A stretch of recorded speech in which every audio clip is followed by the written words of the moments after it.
സിംഹിണിയുടെ കിരീടം കാടിന്റെ നടുക്കുള്ള ഒരു നിഗൂഢമായ ഗുഹയ്ക്കുള്ളിൽ സിംഹിണിയും അവളുടെ മകൻ സിംബയും താമസിച്ചിരുന്നു. സിംഹിണി തന്റെ മകനെ അഗാധമായി സ്നേഹിച്ചിരുന്നു. ഗുഹയ്ക്ക് പുറത്തേക്ക് വല്ലപ്പോഴുമൊക്കെ അവൾ മകനെ വിട്ടിരുന്നുള്ളൂ.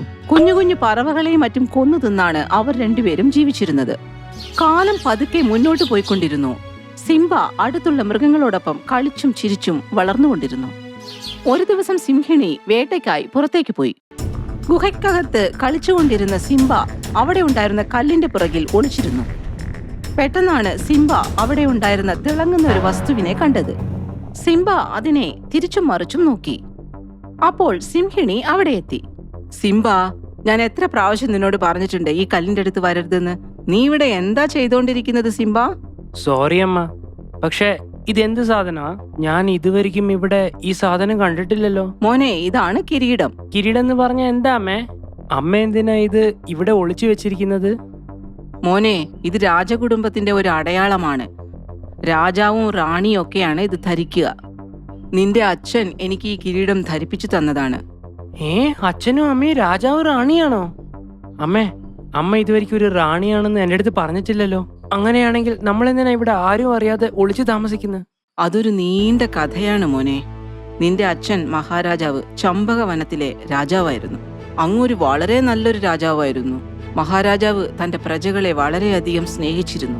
ആവശ്യമില്ലാതെ ഒരാളെയും അദ്ദേഹം ശിക്ഷിച്ചിരുന്നില്ല.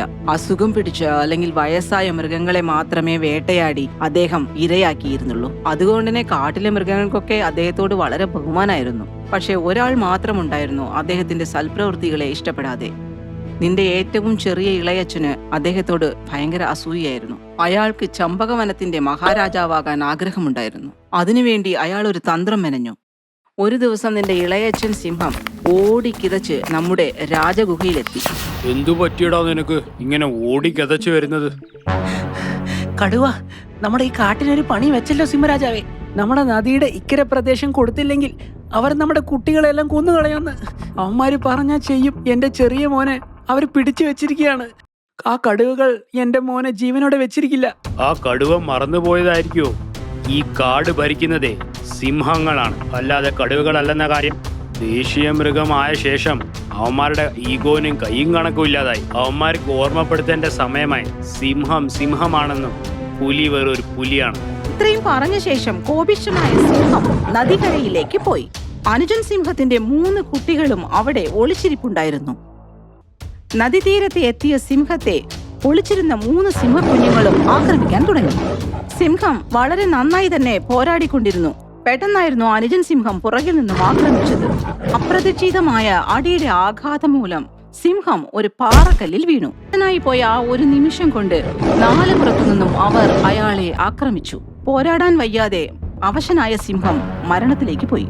അച്ഛൻ മഹാരാജാവിനെ വധിച്ച ശേഷം അവർ 4 പേരും നമ്മുടെ രാജഗുഹ നോക്കി വന്നുകൊണ്ടിരിക്കുകയായിരുന്നു. നിന്റെ അച്ഛൻ മഹാരാജാവിന്റെ നന്മ നമ്മളെ സഹായിച്ചു. അദ്ദേഹത്തിന്റെ സഹായം കിട്ടിയ ഒരു കാക്ക മുമ്പേ തന്നെ പറന്നു വന്ന് കാര്യങ്ങളൊക്കെ എന്നോട് പറഞ്ഞു. വിവരമറിഞ്ഞ ആ നിമിഷം തന്നെ ഞാൻ നിന്നെയും കൊണ്ട് അവിടെ നിന്ന് രക്ഷപ്പെട്ടു. കാട് നീളെ വഴിയറിയാതെ വിശന്നും അലഞ്ഞും തിരിഞ്ഞും ഞാൻ ഈ കാട്ടിലെത്തി. അങ്ങനെയാണ് നിഗൂഢമായ ഈ ഗുഹ കണ്ട് സുരക്ഷിതമായി ഞാൻ നിന്നിവിടെ എത്തിച്ചത്. നമ്മളെ ആരും അടയാളം കണ്ടുപിടിക്കാതിരിക്കാനാണ് നമ്മുടെ ഈ കിരീടം എന്നേക്കുമായി ഈ കല്ലിന്റെ പുറകിൽ ഒളിച്ചു വെച്ചത്. നിന്റെ ചെറിയച്ഛന്റെ ക്രൂരത പേടിച്ചിട്ടാണ് ഇത്രയും ദൂരം വന്ന് നമ്മൾ ഒളിച്ചു താമസിക്കുന്നത്. നിന്നെ പുറത്തു വിടാതിരിക്കുന്നതിന്റെ കാരണവും അത് തന്നെയാണ്. അച്ഛൻ മഹാരാജാവിനെ അവർ ചതിച്ചു കൊന്നു. അതുമാത്രമല്ല, നമ്മൾ ഒളിച്ചാണ് താമസിക്കുന്നല്ലേ? മതി, ഇനി ഇത് പാടില്ല. ഞാൻ ഈ കിരീടത്തിന്റെ മേലെ ആണയിടുന്നു. അമ്മയുടെ സമാധാനത്തിന് വേണ്ടി അച്ഛനെ കൊന്നവരെ ഞാൻ വെറുതെ വിടില്ല. ഇത് സത്യം. അയ്യോ വേണ്ട മോനെ, അവർ കുതന്ത്രജ്ഞരും അപകടകാരികളുമാണ്. അച്ഛൻ മഹാരാജാവിന് എന്ത് സംഭവിച്ചോ അത് നിനക്ക് സംഭവിക്കാൻ ഞാൻ സമ്മതിക്കില്ല മോനെ. അച്ഛന്റെ നല്ല മനസ്സായിരുന്നു അച്ഛന്റെ മരണത്തിന് കാരണം. പക്ഷെ അവരെ ഞാൻ വെറുതെ വിടില്ല അമ്മേ. അമ്മ എന്ത് പറഞ്ഞാലും. അമ്മ എന്നെ വളർത്തിയ വിധത്തിലും നമ്മുടെ രാജകീയ ബ്ലഡിലും അമ്മ ഒന്ന് വിശ്വസിക്കണം. സിംഹരാജ്ഞിയുടെ അനുഗ്രഹം വാങ്ങിയ ശേഷം സിംബ ചമ്പവനം നോക്കി യാത്രയായി. അമ്മ സിംഹവും അവനെ അനുഗമിച്ചു. കുറേ ദിവസങ്ങളുടെ കഠിന യാത്രയ്ക്കൊടുവിൽ സിംബ ചമ്പകവനത്തിലെത്തി. യാത്രയുടെ കാഠിന്യം അവനെ ദാഹപരവശനാക്കി. വെള്ളം കുടിക്കാനായി അവൻ പുഴയുടെ അടുത്തേക്ക് പോയി. വെള്ളം കുടിച്ചുകൊണ്ടിരിക്കുമ്പോഴാണ് അവൻ ആ കാഴ്ച കണ്ടത്. ഇളയച്ചന്റെ മകനായ ചിണ്ടു സിംഹം ഗർഭിണിയായ ഒരു മാനിനെ വിരട്ടി ഓടിക്കുകയായിരുന്നു. സിംബ ഓടിച്ചെന്ന് മാനിനെ രക്ഷിച്ചു നിന്നു.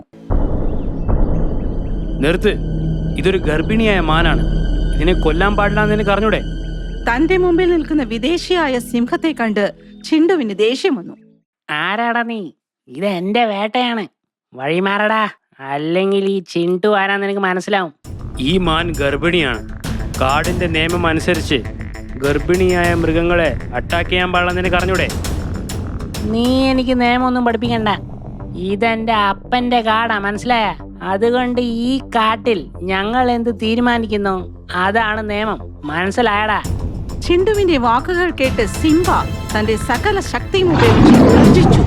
സിംബയുടെ ഗർജനം കേട്ട് സകല മൃഗങ്ങളും അവരുടെ മാളങ്ങളിൽ നിന്നും പുറത്തിറങ്ങി അവിടെ എത്തി. ഈ ഗർജനം നമ്മുടെ സിംഹരാജാവിന്റെ ഗർജനമല്ലേ? അതേ രൂപവും നിറവും ഗർജനവും, നമ്മുടെ പഴയ സിംഹരാജാവിന്റെ അതേ ഗുണഗണങ്ങളും. ആരായിരിക്കും? സിംഹരാജാവ് വർഷങ്ങൾക്ക് മുമ്പ് കൊല്ലപ്പെട്ടതല്ലേ, പിന്നെ ഇത് ആരാണ്? സിംബ, ഇത് നമ്മുടെ മഹാരാജാവ് സിംബയാണ്. ഈ കാട് നിന്റെ അപ്പൻ്റെതാണെന്നല്ലേ പറഞ്ഞത്? പിന്നെ എന്തുകൊണ്ടാണ് എൻ്റെ ഗർജനം കേട്ട് ഈ മൃഗങ്ങളൊക്കെ ഇവിടെ ഓടി വന്നത്? സിംബയാണ് ഞാൻ, സിംഹരാജാവിൻ്റെ പുത്രൻ, ഈ ചമ്പകവനത്തിലെ യഥാർത്ഥ വാരിശ് സിംബ. അതുകൊണ്ട് ഈ കാടും ഈ കാട്ടിലെ രാജപദവിയും എന്റേതാണ്. ഇത്രയും പറഞ്ഞതിന് ശേഷം സിംബ ചിണ്ടുവിനെ ആക്രമിച്ചു. അഹങ്കാരിയായ ചിണ്ടു ആക്രമണത്തിൽ പരിക്കേറ്റ് പരവശനായി അവിടെ നിന്നും ഓടി രക്ഷപ്പെട്ടു. എൻ്റെ അച്ഛൻ മഹാരാജാവിനെ ചതിച്ചു കൊന്നവരെ പകരം ചോദിക്കാനാണ് ഞാനിവിടെ വന്നിരിക്കുന്നത്. നിങ്ങളാരും എന്നെ കണ്ട് പരിഭ്രമിക്കേണ്ട ആവശ്യമില്ല. ഇനി ഈ കാട്ടിൽ നിയമവിരുദ്ധമായി ഒന്നും നടക്കില്ല. നിയമലംഘനം നടത്തുന്നവരെ ശിക്ഷിച്ചിരിക്കും. പക്ഷെ ഏതൊരു യുദ്ധവും സൈനികരില്ലാതെ വിജയിക്കാൻ പറ്റില്ല. നിങ്ങളൊക്കെ എൻ്റെ ഒപ്പം നിൽക്കുമെന്ന് വിശ്വസിക്കുന്നു. എൻ്റെ സൈന്യത്തിൽ ചേരാൻ നിങ്ങൾക്ക് താല്പര്യമുണ്ടോ? ഇത്രയും കാലം ഈ പരമദുഷ്ടനായ രാജാവിന്റെ കീഴിൽ ഞങ്ങൾ ജീവിച്ചു മടുത്തു. ആ 4 നീചന്മാരും ചേർന്ന് ഈ കാടിന്റെ സമാധാനം ഇല്ലാതാക്കി. ഇവർക്ക് ഇഷ്ടപ്പെട്ട എന്തിനേയും ആവശ്യമില്ലെങ്കിലും അവർ വേട്ടയാടും. മൃഗങ്ങളോട് അനാവശ്യമായി നികുതി പിരിക്കും.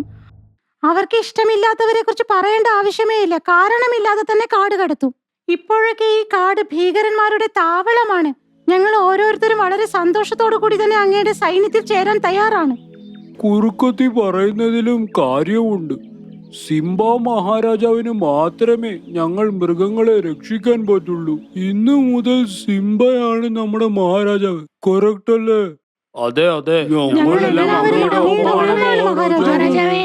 അവിടെ നിന്നും ഓടിപ്പോയ ചിണ്ടു തന്റെ സഹോദരന്മാരോട് സിംബയെ കുറിച്ചും നടന്നതിനെ കുറിച്ചും സംസാരിച്ചു.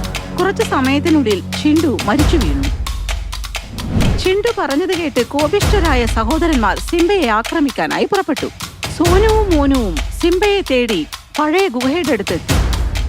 പഴയ ഗുഹയുടെ അടുത്ത് എത്തിയ ഉടനെ തന്നെ ടിപ്പു ആന ഒരു വലിയ മരം മുറിച്ച് വന്ന വഴി അടച്ചു വെച്ചു. അപ്പോൾ സിംബ ഗുഹയുടെ ഉള്ളിൽ നിന്ന് പുറത്തേക്ക് വന്നു. സോനുവും മോനുവും വളരെ ശ്രദ്ധയോടുകൂടി നിരീക്ഷിക്കാൻ തുടങ്ങി. സിംബയെ കണ്ട ഉടനെ തന്നെ അവർ രണ്ടുപേരും സിംബയുടെ മേൽ ചാടി വീണു. വളരെ ധീരതയോടുകൂടി തന്നെ സിംബ രണ്ടുപേരെയും എതിർത്ത് പോരാടി. പക്ഷെ പെട്ടെന്ന് സിംബയുടെ കാൽ അവിടെ ഉണ്ടായിരുന്ന ഒരു കൽക്കുഴിയിൽ പെട്ടു. സിംബയ്ക്ക് അനങ്ങാൻ പറ്റാതെയായി. മോനുവും സോനുവും സിംബയെ ആക്രമിക്കാൻ അപ്പോൾ ഒരുങ്ങി. ആ സമയത്ത് പാറയുടെ മുകളിൽ ഇരിക്കുകയായിരുന്ന കുരങ്ങച്ചൻ ഒരു കല്ലുരുട്ടി സോനുവിന്റെ മേലെ ഇട്ടു. പാറക്കല്ലിനടിയിൽപ്പെട്ട് സോനു മരിച്ചു വീണു. സോനുവിന്റെ മരണം കണ്ട മോനുവിന് ദേഷ്യം വന്നു. മോനു പാറയുടെ മുകളിലിരിക്കുന്ന കുരങ്ങച്ചന്റെ നേർക്ക് ചാടാൻ ഒരുങ്ങി. കുരങ്ങന്മാരുടെ ജീവിതം അപകടത്തിലായി. മോനു ആണെങ്കിലോ പാറയുടെ മേലെ ചാടി ചാടി അവിടെ എത്താൻ ശ്രമിച്ചു. ഇത് കണ്ട് സിംബ തന്റെ ശക്തി മുഴുവൻ ഉപയോഗിച്ച് ഉച്ചത്തിൽ ഗർജിച്ചു. പിന്നീട് തന്റെ ശക്തി ഉപയോഗിച്ച് ആ പാറക്കല്ലിനെ തള്ളിക്കളഞ്ഞു. കുരങ്ങനെ രക്ഷിക്കാൻ സിംബ മോനുവിന്റെ പുറകെ പാഞ്ഞു. ഒരൊറ്റ ചാട്ടത്തിന് സിംബ മോനുവിന്റെ മേൽ ചാടി അവനെ താഴെ തള്ളിയിട്ടു. മോനുവും സിംബയും വീണ്ടും നേർക്കുനേർ നോക്കി നിന്നു. സിംബ തന്റെ അപകടകരമായ ഇടി കൊണ്ട് മോനുവിനെ തറവറ്റിച്ചു. പിന്നീട് ആ മലയുടെ മുകളിൽ നിന്ന് തന്നെ താഴേക്ക് തള്ളിയിട്ടു. ഇളയച്ചൻ സിംഹം മാത്രമേ ഇനി ബാക്കിയുണ്ടായിരുന്നുള്ളൂ. അവന്റെ 3 പുത്രന്മാരും വധിക്കപ്പെട്ടു. വൃദ്ധനായ ഇളയച്ചൻ സിംഹം തന്റെ 3 കുട്ടികളുടെ മരണവാർത്ത കേട്ട് തകർന്നുപോയി. എന്നിട്ടും ആക്രോശിച്ചുകൊണ്ട് ഇളയച്ചൻ സിംഹം സിംബയെ ആക്രമിക്കാനായി എത്തി. അച്ഛൻ മഹാരാജാവ് നിന്നെ ഒരുപാട് സ്നേഹിച്ചു. പക്ഷെ എന്നിട്ടും നീ അച്ഛനെ ചതിച്ചു കൊന്നു. നീ എന്റെ ഇളയച്ചനൊക്കെ ആയിരിക്കാം, പക്ഷെ ഇന്ന് ഞാൻ എന്റെ 2 കൈ കൊണ്ട് നിന്റെ കഴുത്ത് നിരിച്ച് കൊല്ലാൻ പോവാണ്. ഇത്രയും പറഞ്ഞ ശേഷം സിംബ ഇളയച്ചന് നേരെ ആക്രമണം നടത്തി. ആക്രമണത്തിൽ ഇളയച്ചൻ സിംഹം തളർന്നുപോയി. സിംബയുടെ ചവിട്ടുകൊണ്ട ഇളയച്ചൻ സിംഹം ദൂരെ തെറിച്ചു വീണു. അവന്റെ ശരീരം മുഴുവൻ ചോരയൊലിക്കാൻ തുടങ്ങി. സ്വന്തം കാലിൽ നിൽക്കാൻ പോലും പറ്റാത്ത അവസ്ഥയിലായി. ഉടനെ തന്നെ എല്ലാ മൃഗങ്ങളും അവിടെ ഒത്തുകൂടി. സിംബ, ഈ വൃത്തികെട്ടവന്റെ ചോരയിൽ നിന്റെ കൈ നനയ്ക്കണ്ട കേട്ടോ. ഇവനെ ഞങ്ങൾ ഈ കാട്ടിലെ മൃഗങ്ങളെല്ലാവരും കൈകാര്യം ചെയ്തോളാം. അത്രമാത്രം ഈ ദുഷ്ടനെ കൊണ്ട് ഞങ്ങൾ അനുഭവിച്ചിട്ടുണ്ട്. ഇപ്പോഴാണ് ഞങ്ങൾക്ക് ഇവനോട് പകരം വീട്ടാൻ നല്ലൊരു അവസരം കിട്ടിയിരിക്കുന്നത്. കുറുക്കത്തിയുടെ വാക്കുകൾ കേട്ട എല്ലാ മൃഗങ്ങളും സിംഹത്തിനെ ചവിട്ടുകയും കുത്തുകയും ചെയ്തു. അങ്ങനെ അവൻ മരിച്ചു. കാട്ടിലെ മൃഗങ്ങൾക്കൊക്കെ സിംബയുടെ സത്യസന്ധതയും ധീരതയും ബോധ്യപ്പെട്ടു. അവരെല്ലാവരും ചേർന്ന് പഴയ രാജാവിന്റെ കിരീടം എടുത്ത് സിംബയ്ക്ക് കിരീടധാരണ നടത്തി.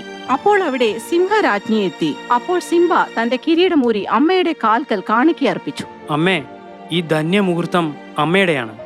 ഞാൻ അമ്മയ്ക്ക് തന്ന വാക്ക് പാലിച്ചു. ഇതാ ഈ രാജ്യവും ഈ കിരീടവും ഇനി ഇത് അമ്മയുടേതാണ്. എന്റെ സത്യപ്രതിജ്ഞ ഞാൻ പൂർത്തീകരിച്ചിരിക്കുന്നു. ഇനി എനിക്കൊന്നും വേണ്ട. മകന്റെ വാക്കുകൾ കേട്ട അമ്മ മഹാറാണി സന്തുഷ്ടയായി. എല്ലാ മൃഗങ്ങളുടെയും മുമ്പിൽ വെച്ച് സിംബയുടെ തലയിൽ കിരീടം ചൂടിച്ച് തന്റെ കിരീടവും റാണി തലയിൽ ചൂടി. വർഷങ്ങൾക്ക് ശേഷം ചമ്പകവനത്തിൽ സന്തോഷം അലതല്ലി. ജീവികൾ എല്ലാവരും സന്തുഷ്ടരായി.